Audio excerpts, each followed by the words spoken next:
Ngakak, Koni takut Jan Etes putra dari Mas Wapres Gibran kalau nantinya jadi presiden. Lah, kenapa takut? Saya waktu kecil dulu cita-citanya juga pengen banget jadi presiden. Apakah Ibu Koni juga takut dengan saya? Aneh banget, kenapa kok ngeributin anak kecil yang bernama Jan Etes gitu. Bahkan Ibu Koni ini spesifik bilang dia takut kalau Jan Etes maju pemilu di 2032. Bentar dulu Ibu Koni, emang di tahun 2032 itu ada pemilu ya? Lagian gini, di tahun tersebut itu Jan Etes masih umur 16 tahun. Buat SIM belum boleh. Kok bisa-bisanya berpikir sejauh itu di tahun tersebut yang mana itu tidak ada pemilu? Lawak banget Ibu Koni ini. Bagaimanapun kita harus tahu dan harus jangan menjadi bangsa pelupa bahwa era pencalonan Gibran itu di 2024 itu syarat sangat dengan intervensi kekuasaan, terutama, yang lain boleh diignore, tapi ini de facto. Bagaimana MK bersikap saat itu ketika paman yang memimpin. Ya, nah kemudian bagaimana kritik terhadap dinasti politik. Mungkin kekhawatirannya, mungkin sekali lagi ya, saya belum bicara banyak dalam Pak Tri baru sekilas saja. Tapi adalah bagaimana ketika dinasti politik ini terus akan dipelihara, misalnya nih, sudah ada sekarang pernyataan Gibran 2029. Apa itu nggak bikin sekalian John Etos 2032 misalnya, atau 2000 berapa? Saya nggak tahu. Jadi intinya mengancam meritokrasi dan demokrasi. Kemudian nomor 3, bagaimana tugas fungsi militer ya atau walaupun sudah purnawirawan mengingatkan bahwa indikasi penyalahgunaan kekuasaan itu harus di warning. Tuh, Ibu Koni ini ngomongnya suka ngelantur ya. Ngelantur, terus kemudian ngawur juga ya. Karena di tahun 2032, lagi-lagi saya tekankan, tidak ada pemilu Bu di tahun tersebut. Itu tuh masih baru 3 tahun setelah 2029. Belum waktunya pemilu. Kok bisa ngomong Jan Etes ini yang mana di tahun tersebut masih berusia 16 tahun, buat KTP belum boleh ya. Ya masih belum dapat KTP lah. 16 tahun masih anak SMA. Buat SIM apalagi, buat KTP aja belum boleh gitu. Kok bisa mikirnya Jan Etes bakal jadi presiden gitu. Takut banget Ibu Koni ini. Atau jangan-jangan nih Ibu Koni punya keponakan gitu ya. Keponakan yang pengen banget jadi presiden juga gitu. Atau kayak gimana nih? Kok bisa nyinggung Jan Etes sampai segitunya? Padahal kalau dipikir-pikir teman-teman ya, cita-cita jadi presiden, jadi dokter, jadi tentara, jadi polisi, itu tuh jadi cita-cita umum anak kecil.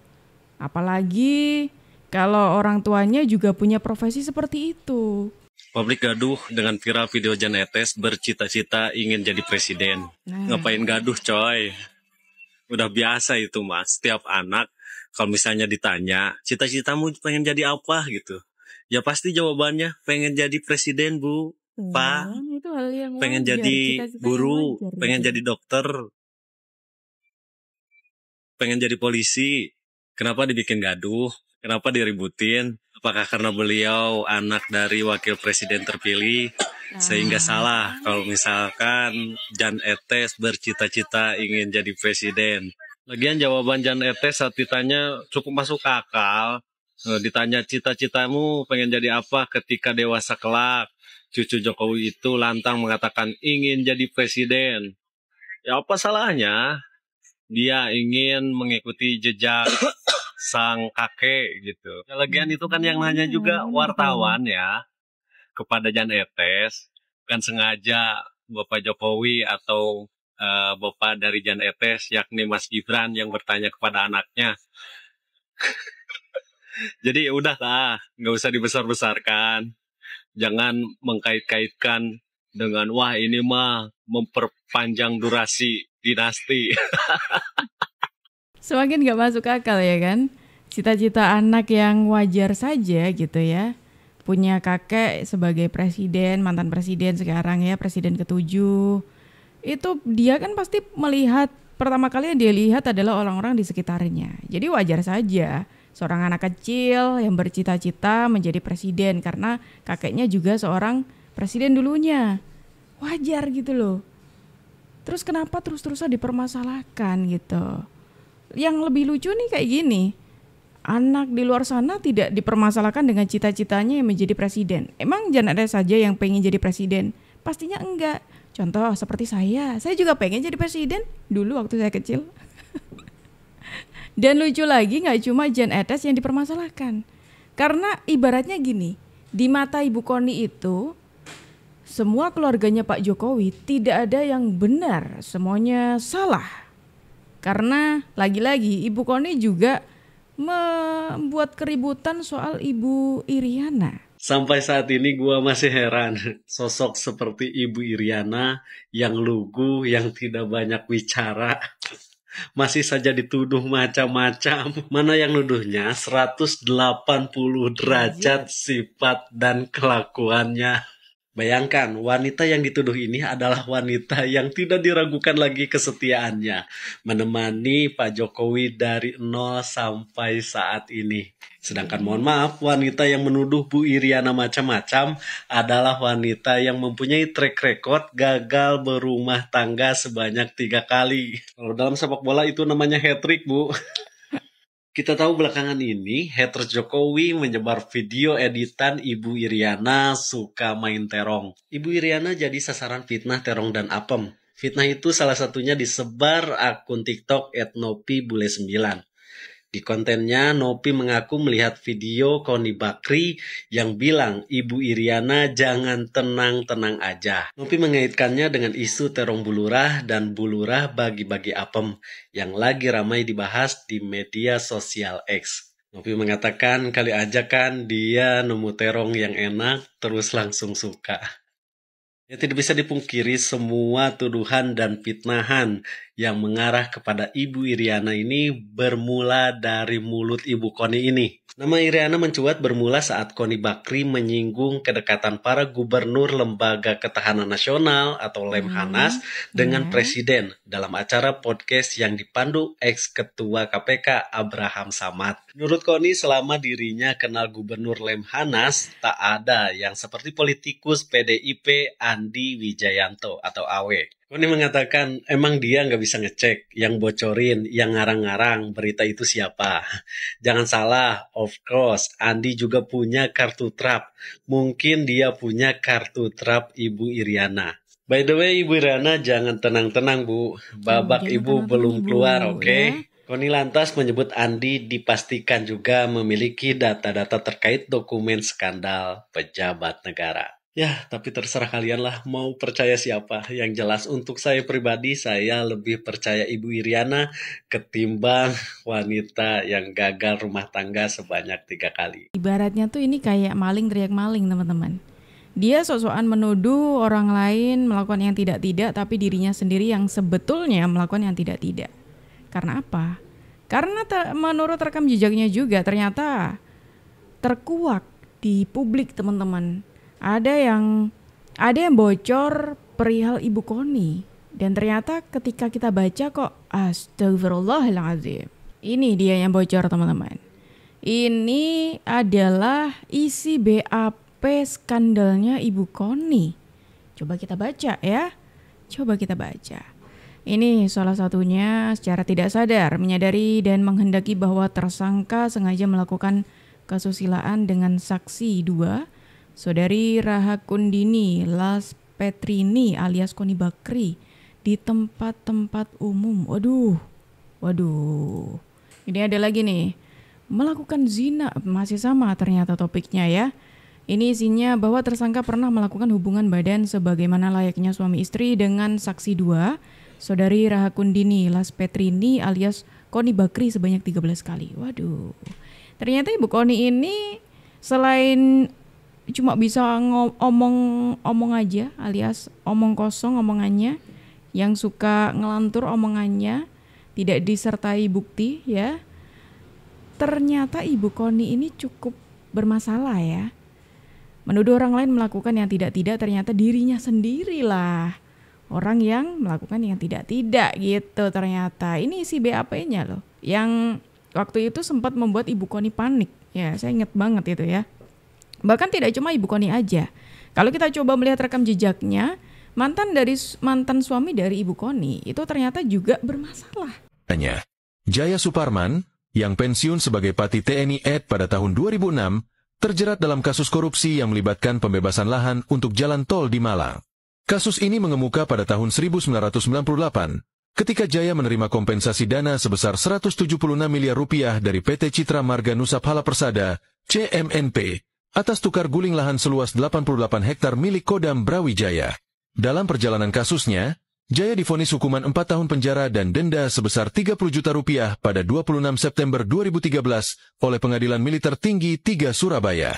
Selain itu, ia diharuskan mengembalikan uang pengganti sebesar 133 miliar rupiah. Namun, anggapan Jaya berbeda. Ia menganggap dana tersebut adalah bantuan natura, bukan ganti rugi atas pelepasan aset Kodam. Setelah bertahun-tahun menjalani proses hukum yang berlarut-larut, Jaya merasa ada ketidakadilan yang menimpanya. Pada 5 Juli 2022, ia mengirimkan surat terbuka kepada Jokowi, mengungkapkan perasaannya atas perlakuan yang tidak adil tersebut. Saya merasa terasingkan dan tidak mendapatkan keadilan, ujar Jaya dalam suratnya. Suratnya tersebut dijawab oleh Kepala Staf Kepresidenan Muldoko, yang menegaskan bahwa istana tidak dapat mencampuri proses hukum. Meskipun merasa diabaikan, Jaya Tuh, ternyata sama ya karakternya teman-teman ya. Suka buat keributan ini. Terpantau Ibu Koni juga ternyata cukup bermasalah, mantan suaminya juga sama gitu. Tapi repot banget, sibuk banget ngurusin orang lain. Mendingan ngurusin hidup ibu sendiri saja, berkaca dulu sebelum ibu melontarkan hujatan-hujatan ibu kepada orang lain. Gitu. Sepertinya teman-teman ya, saya tahu kenapa Ibu Koni itu sampai segitunya kepada Pak Jokowi ataupun kepada pemerintahannya yang membuat kericuhan di pemerintahannya Pak Prabowo Subianto. Ternyata ada satu keinginan besarnya Ibu Koni yang gagal. Intinya beliau ternyata ingin menjadi Wakil Menteri Luar Negeri permintaan beliau atau Wamenhan.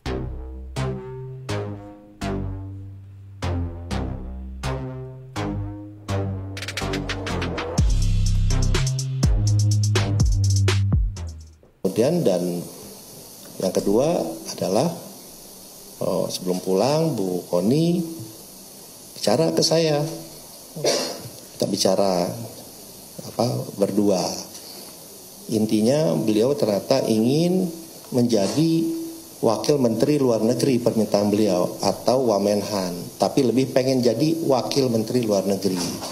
Saya bilang, Bu, itu bukan domain saya. Tapi kalau Ibu bekerja, Ibu ke Pak Prabowo, mungkin ada penilaian lain. Itu prerogatif Pak Prabowo. Silakan disampaikan ke beliau. Jadi itu keinginan dari Ibu Koni.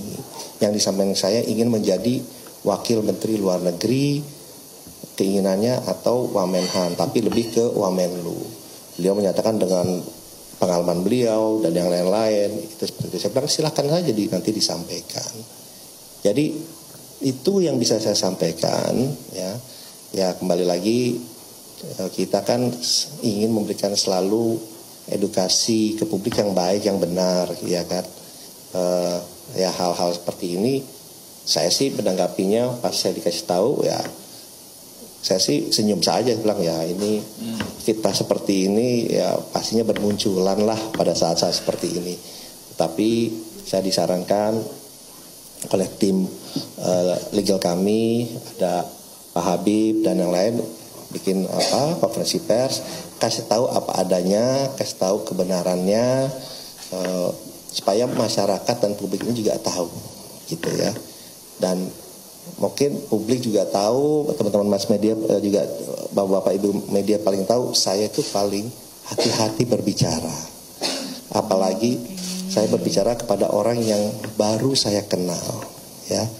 Jadi itu yang bisa saya sampaikan bahwa di sosial media yang beredar itu adalah menurut saya sayangkan dan saya sedih juga ada berita seperti itu yang dikeluarkan oleh seorang intelektual. Terima kasih. Oke, saya jadi paham nih. Saya paham kenapa kok Ibu Koni ini menyerang Jan Etes soal cita-citanya yang pengen banget jadi presiden, yang pengen jadi presiden gitu. ternyata ini ada keterkaitannya dengan cita-citanya Ibu Koni yang pengen banget menjadi Wamenhan gitu ya, atau Wamenlu lah ya. Pengen menjabati posisi tersebut, dan ternyata itu adalah cuma sebatas keinginannya. Karena keinginan tersebut tidak tercapai, makanya Ibu Koni ini ngambek lah ceritanya teman-teman. Ngambek karena cita-citanya tidak bisa terwujud gitu, sampai-sampai teriak sana teriak sini, ngomong lah kalau ditawari begini-begini, ternyata dianya yang ngarep. Iya. Aduh, Ibu Koni. Bahkan ini ada lagi nih, gak sampai di situ saja teman-teman. Ibu Koni ini saking sering teriak ngawurnya gitu, ini Ibu Koni pernah ngawur ibaratnya kayak mendoakan presiden gitu. Karena Ibu Koni pernah membuat statement kalau Pak Presiden, yaitu Pak Prabowo Subianto, itu hanya akan menjabat selama 3 tahun saja. Bayangin, bahkan hal itu gara-gara fitnah tersebut, Ibu Koni dilaporkan oleh Pak Rosan. Dia melakukan lagi kebohongan yang akhirnya dilaporkan oleh kawan-kawan dari tim Prabowo Gibran, termasuk Bang Rosan Ruslani, Ketua TKN. Okay. Karena dia bilang, dia ngomong bahwa karena sebagai orang intelijen, Pak Prabowo ini hanya menjabat 2 tahun. Habis itu bahkan diracun. Ini kan gila ini Bang. Gila banget. Dan kemudian dilaporkan oleh Rosan. Nah, dilaporkan Rosan, habis itu dia kabur ke luar negeri. Nah, ya kan, ini. Bang? Hanya dia bilang dia sekolah, bukanlah kabur. Ini tuh semakin memperjelas kalau Ibu Koni itu seperti anak-anak, ibaratnya kayak gini. Anak-anak yang lagi pengen banget jajan itu, atau mungkin pengen mainan tapi nggak diturutin, ngambek ya. Ngambeknya bisa berhari-hari tuh. Atau nggak gitu bisa merengek nangis gitu ya, supaya dibeliin mainan atau mungkin makanan yang dia pengen banget. Ya sama kayak Ibu Koni. Dan lucunya lagi, Ibu Koni ini ternyata tipe orang yang suka berbuat tapi tidak berani untuk mempertanggungjawabkan gitu. Terbukti, ini bukan cuma sekali saja ya, saya juga pernah melihat rekam jejaknya Ibu Koni yang mana Ibu Koni ini membuat kegaduhan, tapi setelah dilaporkan itu kaburlah ke luar negeri. Terus ketika dipanggil itu katanya, saya tidak tahu ada pemanggilan tersebut, saya tidak ada di Indonesia. Enteng banget ngomongnya. Udah buat kegaduhan nih ya, kabur, gak ngaku lagi. Gak cuma Gibran. Nah, ini kita balik lagi ke sosok Jan Etes, teman-teman, anak kecil yang bikin Ibu Koni ini ketakutan. Saya tuh heran gitu loh. Anak kecil sekecil Jan Etes harus mendengarkan atau mungkin harus menerima hujatan dari Ibu Koni. Karena kalau kita melihat sosoknya Jan Etes, lihat dong, ini contoh bagaimana Jan Etes juga dengan sabar melayani permintaan foto. Melayani permintaan foto dari hadapi masyarakat. Semua halangan yang merintah. Anak kecil sabar ini ketika melayani foto harus berhadapan dengan Ibu Koni gitu. Ini kira-kira yang anak kecil siapa? Jan Etes atau siapa ya? Semangatmu kawan, jadikanlah kekuatan kelak. Nah, ini Mas nih. Etes kalau udah gede mau jadi atlet apa? Mau jadi presiden. Wah, Pak olahraga nih, kalau kan mau olahraga. Ayo, ada banyak tuh. Gimana? Tadi paling suka olahraga apa? Kamu? Terus apa? Sepeda. Kalau sama Mbak kan biasanya sering banget ngomongin sepeda-sepeda gitu. Iya. Suka sepeda barengan sama Mbak di mana aja nih paling banyak, paling sering? Di area semua. Ada semua. Tadi Om tanya, Mas Etes kalau udah besar mau jadi apa? Mau jadi presiden kayak Mbak.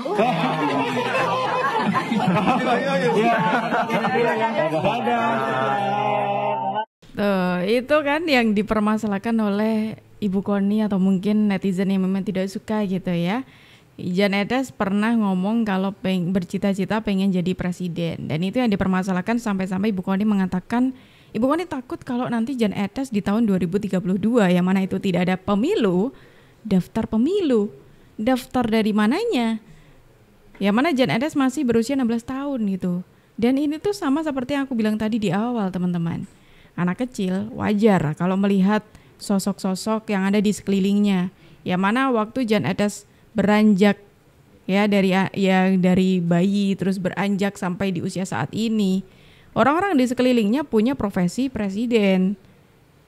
Dan itu hal yang wajar ketika Jan Etes ditanya, anak kecil itu ditanya cita-citanya jadi apa sih?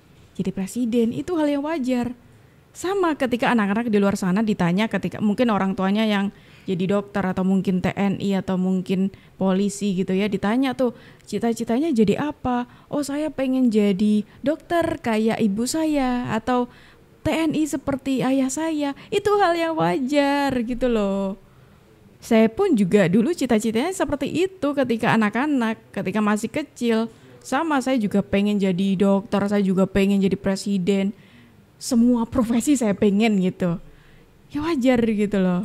Dan sekarang ketika anak-anak di luar sana itu tidak dipermasalahkan dengan cita-citanya, tapi kenapa kali ini Jan Etes dipermasalahkan gara-gara cita-citanya pengen jadi presiden? Kan ya aneh gitu. Ini kan aneh teman-teman gitu loh. Iya kan? Gimana nih kalau menurut kalian? Silakan dong tulis pendapat kalian di kolom komentar dan terima kasih teman-teman. Karena kalian sudah menemani aku dari awal sampai akhir. Aku Jub pamit undur diri. Sampai jumpa.